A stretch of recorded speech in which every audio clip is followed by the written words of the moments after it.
男友利亚姆刚在市中心买了一套漂亮的新公寓，我正上网挑选装饰新家的物件，屏幕上突然弹出一则珠宝广告，购买流光系列手链，即赠同款耳钉一对，免费赠送。就在1周前的一个晚上，利亚姆神秘兮兮地拿出一个丝绒盒子，里面装的正是这对耳钉。我欣喜若狂，问道：“这是给我的吗？”他温柔地吻了吻我的耳朵，低声说：“路过一家精品店时看到了这对耳钉，觉得我戴上一定很合适。”广告里的银手链看起来无比眼熟。我点开了闺蜜艾娃的社交媒体主页，果然在那里。她当天发了一条动态，被人珍视的感觉真好。她手腕上戴的正是那条同款手链，而我像个傻瓜一样，还在她的动态下评论，夸她品味好，说她的手链和我新得的耳钉是同一个牌子。艾娃回复道：“哈哈，真巧呀，宝贝。”一阵钝痛在胸口蔓延，苦涩的几乎让我笑出声来。那些我以为是他对我独有的特殊情谊的瞬间，原来都只是别人的残羹剩饭。我不过是那个拿着赠品，还为正主欢呼雀跃的傻瓜。距离我们的订婚派对只剩1周时间，一群大学同学在卡拉 OK 厅里玩真心话大冒险，气氛热烈。几轮下来，大家都兴致高涨。这时，空啤酒瓶转了一圈，径直指向利亚姆。他无奈地笑了笑，那就真心话吧。几个朋友交换了一个狡黠的眼神，其中一人抢先问道：“既然你们下周就要订婚了，那我们就问个应景的，你们未来的孩子打算叫什么名字？”这个问题让我的耳根瞬间发烫，下意识抬头看向利亚姆，可迎接我的却是他遥远而涣散的目光。不知为何，他的表情让人捉摸不透，复杂难辨。他低下头，沉思片刻才回过神来，抬起头时，脸上绽开一抹憧憬的笑容。全名还没想好，但小名我挺喜欢，安妮的。话音刚落，桌上就炸开了锅。有人拍着桌子起哄：“太甜了吧！你居然连宝宝的名字都想好了！”坐在我身边的艾娃也跟着笑起来：“安妮，真好听的名字。”我害羞地瞥了一眼利亚姆，他的目光在艾娃脸上停留了一瞬，随即迅速移开。艾娃挽住我的肩膀，像往常一样，准备和我分享这份喜悦。可我感觉到他放在我腰侧的手突然收紧了。我转头看向他，以为他是在为自己过去的烦心事难过，连忙回抱了他一下，岔开了话题，热烈的气氛再次回来。当晚聚会结束后，我和利亚姆回了家。我依旧满心欢喜，暗自庆幸他如此认真地规划着我们的未来。睡前，我忍不住又问：“你什么时候想到这个名字的？怎么从来没跟我说过？”身边的他呼吸节奏顿了一下，然后伸手把我搂得更紧。熟悉的气息萦绕鼻尖，温热的呼吸拂过我的脖颈。我们都要订婚了，不是吗？想想未来的孩子很正常。可我还是觉得这个名字好好听。你是怎么想到的呀？我在他怀里蹭了蹭，有些羞涩的呢喃。利亚姆没有立刻回答，只是把我抱得更紧了。以后再说吧，快睡吧，明天还要拍订婚照呢。我以为他是聚会累了，便没有追问，闭上眼睛沉沉睡去。可一场噩梦将我从睡梦中惊醒，后背满是冷汗。我猛地坐起身，手按着狂跳的心脏，努力平复呼吸。就在这时，我注意到卧室昏暗的灯光下，利亚姆的手机屏幕一直在闪烁，一条又一条消息不断弹出。婚前一定要查男友的手机。白天看到的一个无聊梗突然闯进我的脑海。我从来没查过他的手机。我们在一起7年，我一直觉得被珍视，被安全感包围。可盯着那亮着的屏幕，脑海里有个微弱却坚定的声音在催促我，仿佛被某种无形的力量指引，我的手指伸向了它。还没等我解锁，屏幕上又弹出一条消息预览。只看了一眼，我的血液瞬间冻结，一股麻痹的麻木感从指尖蔓延到后颈。他大概以为我永远不会查他的手机，密码还是我的生日。屏幕亮起的那一刻，我的手指开始不受控制的颤抖。聊天记录显然被清理过，往上翻只能看到最近2周的内容。我从顶部往下滑，后背瞬间又冒出一层冷汗。他发了一张自己穿蕾丝内衣的照片，利亚姆回复：太漂亮了，宝贝，吻你。再往下，他抱怨痛经的厉害。利亚姆只回了简短的一句：我马上到。耳边仿佛响起一阵轰鸣。我颤抖着查看那条消息的发送日期和时间，然后点开了自己的手机。那条消息是在我给利亚姆发完短信5分钟后发来的。当时我正因剧烈胃痛在诊所输液，问他能不能来陪我。1个小时后，他才回复我：抱歉，宝贝，在开紧急会议，没看到手机，可能去不了了。而我作为善解人意的女友，还告诉他别担心。我自己在诊所挂号、缴费，忍着胃痛独自撑了下来。明明是盛夏，我却像坠入冰窖般瑟瑟发抖。我继续往下翻，动作僵硬而机械。很快，我看到了最新的一条消息：利亚姆，我好想我们的安妮，真的好痛。原来是这样，我们7年爱情故事的根基早已千疮百孔，腐烂不堪。我和艾娃是大学室友，从第1天起就形影不离。我们一起看日出日落，一起彻夜长谈人生与爱情。我完全信任他，把他当成最真挚的朋友。甚至在我们刚入学不久，就把他介绍给了利亚姆。我和利亚姆高中1年级就在一起了，幸运的是，我们还考上了同一所大学。我介绍他们认识那天，他们看起来就互相不喜欢。艾娃甚至会把利亚姆家给我的菜挑出来，换成他选的。我只当是闺蜜和男友的经典对立，还努力从中调和。晚饭后，他告诉我还是不喜欢利亚姆，说他只是空有其表，配不上我。而利亚姆看起来也同样反感他。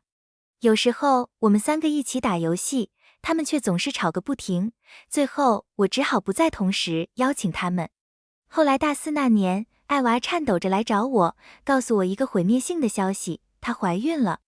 无论我怎么问，她都不肯说事情的经过，我只能紧紧抱着她。别怕，我对她说，我会陪你一起去。她害怕被认识的人发现，拒绝了我为她找的那家口碑极好的顶级医院。她坚持要去一家小型私人诊所。那段时间，我真心为她心疼，心疼她的失足，心疼她苍白憔悴的脸。我每天给她熬不同的清淡滋补汤，每次看到她茫然地盯着天花板，我都会悄悄递上一杯温牛奶。而现在，我攥着手机，指甲深深掐进掌心，屏幕底部最新的那条消息，像一把匕首刺穿了我的心脏。我喘不过气来，强忍着泪水跑到卫生间。我们曾经分享的所有美好回忆，都像镜子一样碎裂，锋利的碎片飞回来，将我割得遍体鳞伤。我盯着镜子里狼狈的自己，双手紧握洗手池边缘，指节发白。冷静点，我告诉自己，必须冷静。现在该怎么办？我们2家已经合资买了新公寓，双方父母也见了无数次面。所有亲友都知道我们即将订婚，明天就是订婚照的拍摄预约，这团乱麻我该如何解开？我的目光再次落在那令人作呕的、充满欺骗的聊天界面上。我颤抖着点开了艾娃的头像，果然，她的主页里全是我从未见过的动态，仅对利亚姆可见的动态。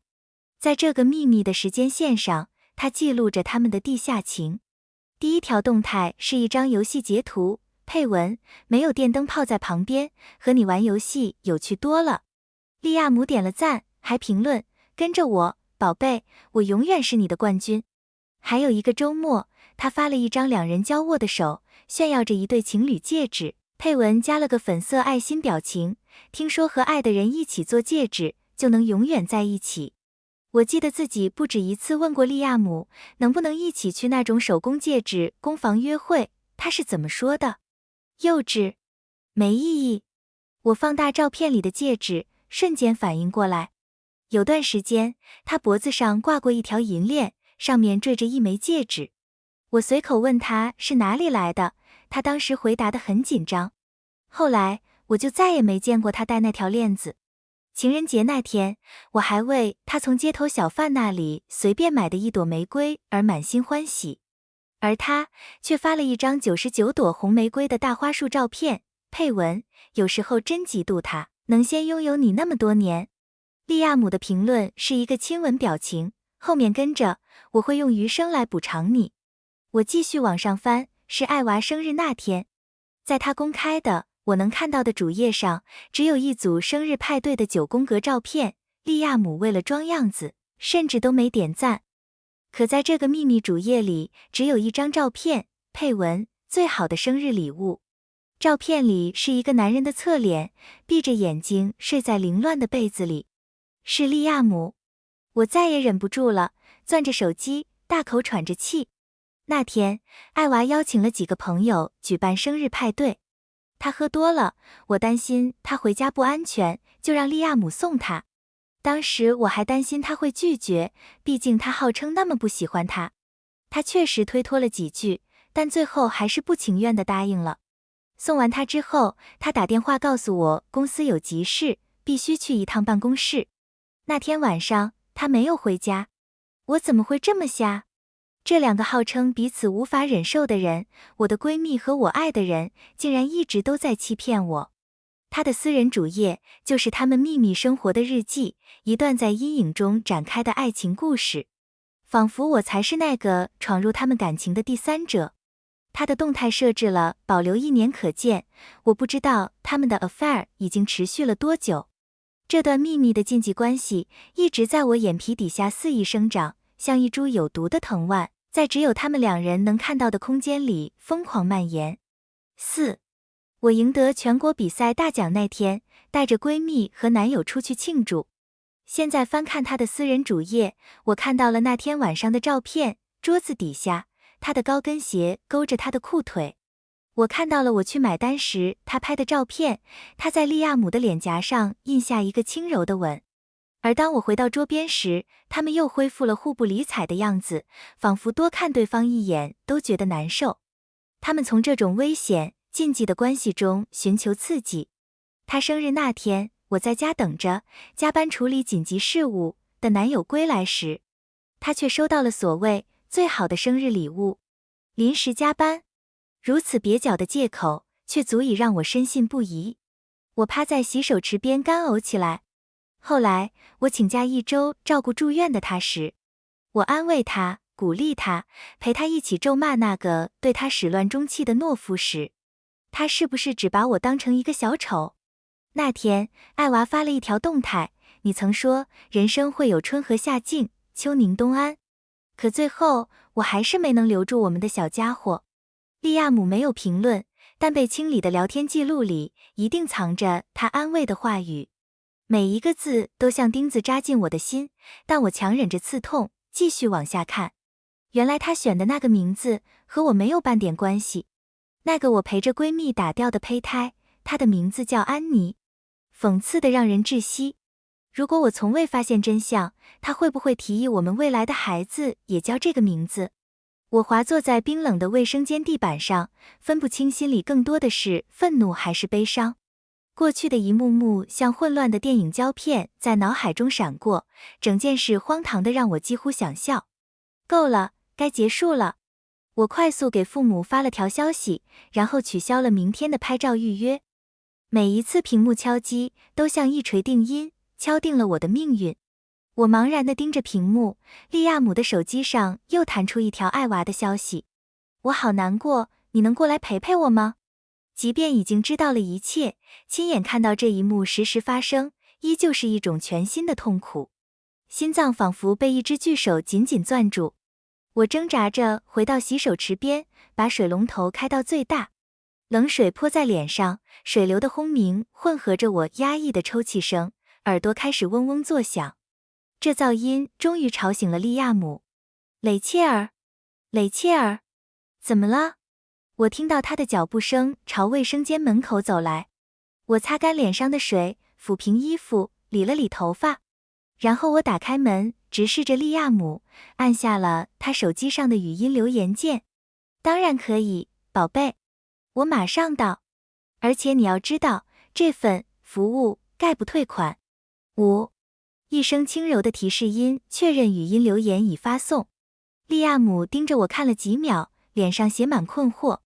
当他反应过来时，猛地冲上前抢走了手机。我歪着头，欣赏着他脸上的表情。他盯着发送成功的留言，又转头看向我，恐慌和绝望在他脸上交织，嘴角扯出一个僵硬而不自然的笑容。雷切尔，听我解释，不是你看到的那样。他的声音在我听来只是噪音。我从他身边挤过去，走出了房间。我拉出行李箱，环顾着我们温馨的小家。那个衣柜是我们一起挑的，墙纸是我最喜欢的颜色，还有成对的拖鞋和牙刷，每一个小细节都残酷地提醒着我那个刚刚破碎的美好梦境。我强迫自己移开目光，机械地收拾着行李。利亚姆还在我身后絮絮叨叨地辩解着。行李箱的拉链咔嗒一声拉上，我站起身。利亚姆站在卧室门口，伸出手似乎想拦住我，却又无力地垂了下去。雷切尔，求你了，再给我一次机会，别走。我抬起头，最后深深看了一眼这个我爱了7年的男人。那张熟悉的脸，依稀还能看到当年那个让我心动的少年的影子。可下一秒，他和艾娃在一起的画面就涌入脑海，击碎了我心中最后一丝残存的情愫。爱的人总愿意原谅，不爱的人总在寻求刺激。我的爱蒙蔽了双眼，忽略了他的过错，却也助长了他背叛的气焰。我轻轻叹了口气，让开。去机场的路上，手机不停地震动。我调成静音，盯着窗外飞逝的风景。登机前，我终于瞥了一眼消息，有父母的、利亚姆的，还有艾娃的。我只回复了父母，让他们别担心。不久前，我关系很好的一位学长邀请我去海滨城和他一起创业。那个项目和我们的专业完美契合，创始团队都是当年比赛的顶尖选手，资金和管理都已到位，就缺我的技术支持。当时我拒绝了，说自己打算结婚，在这里定居。飞机降落在海滨城的那一刻，我给他打了电话。他欣喜若狂，太好了，你真是我的救星，雷切尔，我等不及要见到你了。这座陌生的新城即将成为我余生的第一章。6. 新公司的第一天，充斥着各种会议和工作交接，忙得不可开交。排得满满当当的日程似乎稀释了我的痛苦，让它变得不再那么难以承受。无意间点开消息记录，红色的通知点显示利亚姆发了一条长长的、语无伦次的消息。他的语气从绝望哀求到可悲的试图挽回面子，最后在我没回复的情况下变得愤怒不已。雷切尔，我和艾娃真的不是你想的那样，你完全误会了。我们今天本该拍订婚照的，你在哪里？我只是犯了每个男人都会犯的错。求你回来，我们好好谈谈行不行？我平静地看完他荒谬的留言，一股厌恶感涌上心头，盖过了心中的钝痛。如果我无法解决你出轨的问题，至少我能解决掉你这个人。第二天，我正在网上为新公寓买东西，屏幕上又弹出一则珠宝广告：购买流光系列手链，即赠同款耳钉1对，免费赠送。那天晚上，利亚姆说有小惊喜给我时，我那么开心，以为只是他又一次贴心的即兴之举。我每天都戴着那对耳钉，甚至还拍了自拍。一个冰冷的认知涌上心头。我点开了艾娃的社交媒体主页，果然在那里，他当天发了一条动态，被人珍视的感觉真好。他手腕上戴的正是那条同款手链，而我还在他的动态下评论，夸赞他的好品味，傻傻地指出他的手链和我的耳钉是同一个牌子。艾娃的回复：哈哈，真巧呀，宝贝。